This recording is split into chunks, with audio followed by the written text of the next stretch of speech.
Hi everyone, it's Scott here. Welcome back to the Movie Reviewers 100.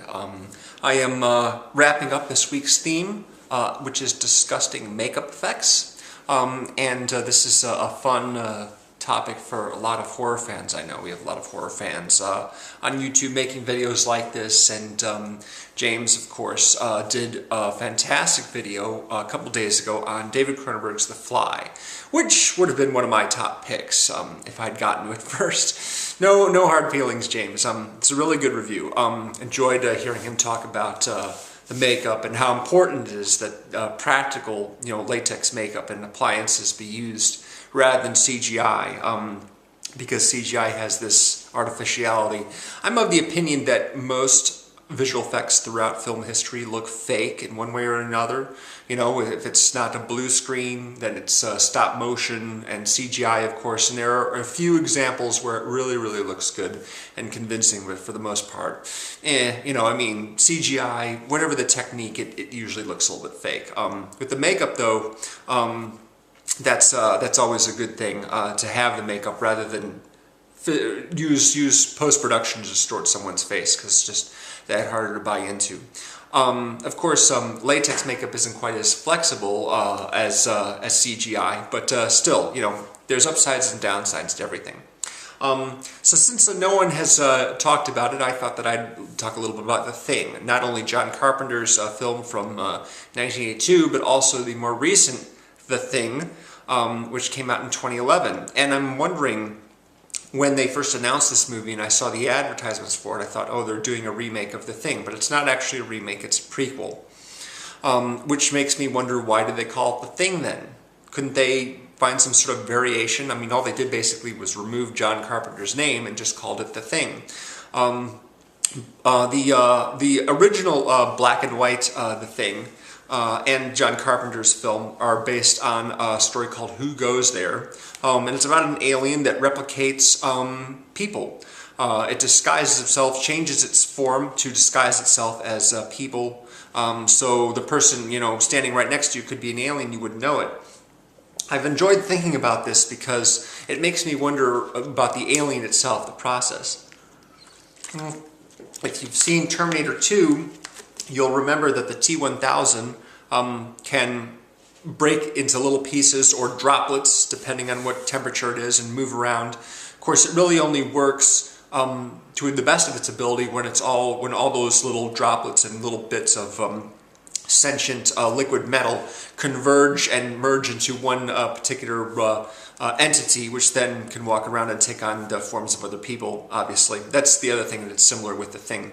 The Thing basically is sort of a microorganism, and every single little cell is its own autonomous creature. And so when these cells work together, they can replicate, people, animals, like a dog, for example, or the enormous creature that arrives on Earth that's like, needs like a huge ice block to contain it.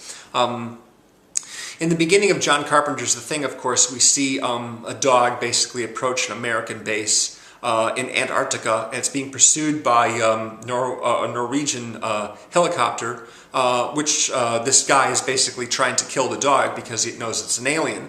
The prequel, The Thing, takes place at that Norwegian base. And it seems to me like they went to a lot of effort to they looked through the people who made the new version of The Thing, looked through that sequence in the Carpenter film, and really sort of tried to figure out a way to explain everything that they see in that thing. You've got a body that looks like it's either splitting in half or it's, two bodies merging together. You've got a guy who's got slit wrists. You've got the axe embedded into a wall for whatever reason. And so, in creating this new version of The Thing, they took a lot of effort into sort of laying out the events that led to all these bodies and these things lying where they are, which is interesting. It's a nice little experiment.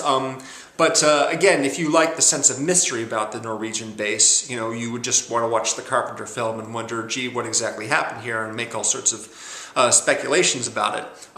So you can take it or leave it. You can either watch the prequel and the John Carpenter film from '82, or you can just watch the John Carpenter film. I wouldn't recommend just watching the 2011 movie. It's not quite as satisfying.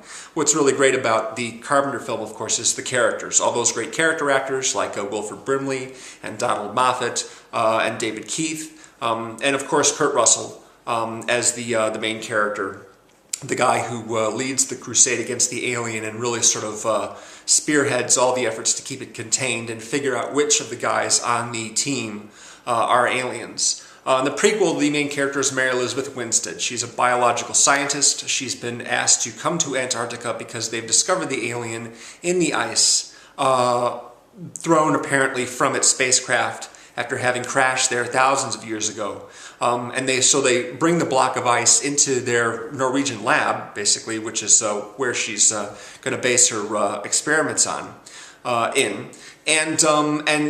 During the course of events, the ice gradually melts little by little until the alien finally is able to break free. Apparently, it's been conscious this whole time, all these thousands of years. Frozen in the ice. It's just been waiting for the moment where it can finally break free of the ice and run around and start killing and replicating people, which is what it does.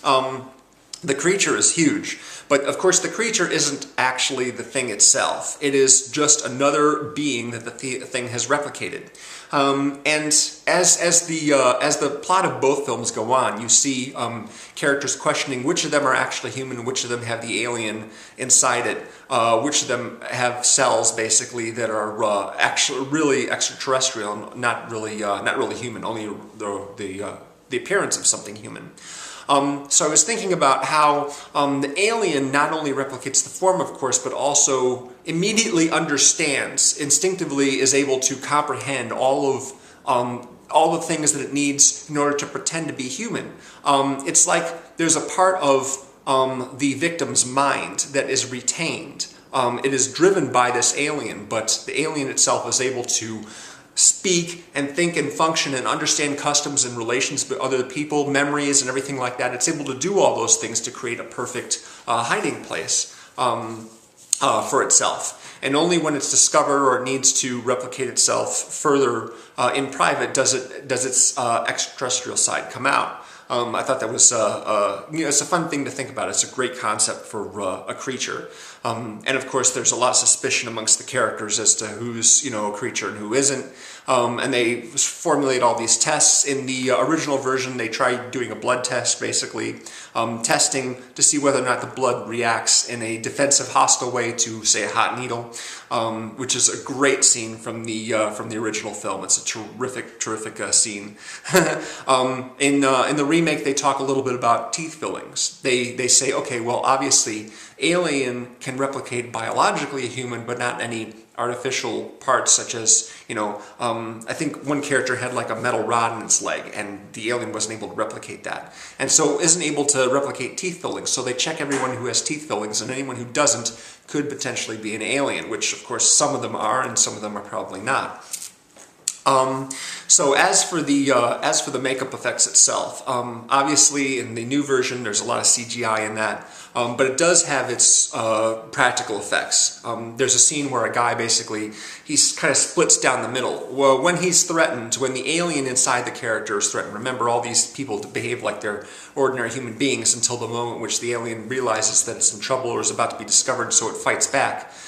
Splits apart from his face all the way down and attack someone, and it's important that the alien, whenever it takes over a body and replicates itself, that it do so without the other people knowing about it. Because if it did that, if everyone knew that it was an alien underneath, then the whole point of disguising itself as human is lost.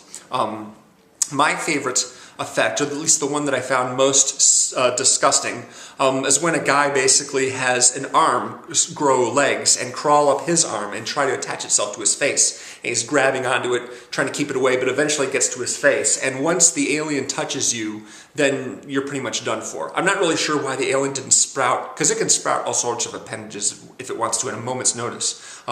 There's a scene in the original, the Carpenter version, where a guy's chest basically basically opens up and it's grown like a new set of teeth underneath and, you know, chomps a guy's forearms off, which is a really, really upsetting scene. And in this scene, basically, you've got a guy who actually gets the arm creature, the portion of the arm that got cut off, turns into its own creature and tries to take him over by latching onto its face. And when Mary Elizabeth Winstead leaves the room and then comes back later on, you see the sort of progression of this creature sort of like merging its way into this guy's face, into its, you know, around to the area of his mouth and everything like that, and the guy is just sort of done for. I mean, there's no coming back from that.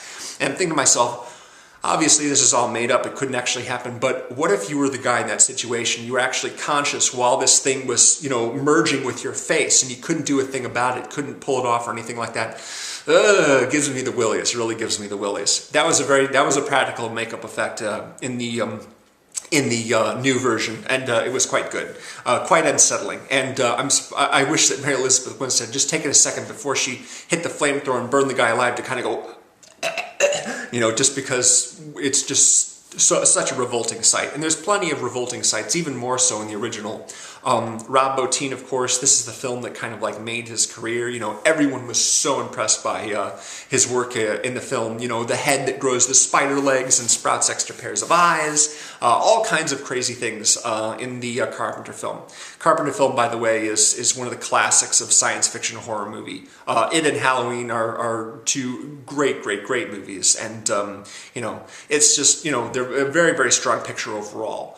The new version of the thing, it's okay. Not great or anything like that, it's okay. I can take it or leave it. But definitely the thing, the original, not the original, but the Carpenter version is definitely one for the books. So you need to check that out if you haven't already, especially if you like horror, if you like creature movies, if you like disgusting makeup effects, that is definitely the one to see. And of course, I'd recommend The Fly, Cronenberg's remake of The Fly in a Heartbeat.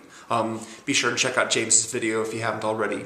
EJ, early in the week, reviewed the Neil Jordan film, The Company of Wolves, which I did see a long time ago. Don't remember a lot about it, but he described some of the things that happened in that movie very well, so please check out his video as well.